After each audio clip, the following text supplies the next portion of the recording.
I would like to welcome Srimati Sujata Rao to the Biju Janata Dal.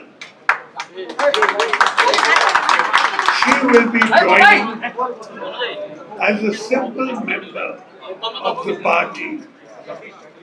You know that she has been an IAS officer and has held several important positions in that office, including her last position, which was to look after many women in our state.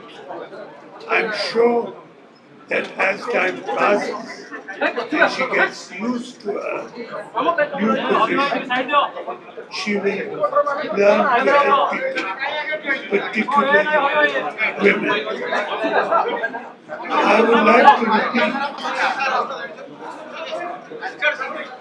I would like to repeat again for the information of the media and all other people that of course I will be leading the Biju Janata Dal in the next elections. I want to make that very clear. Thank you very much.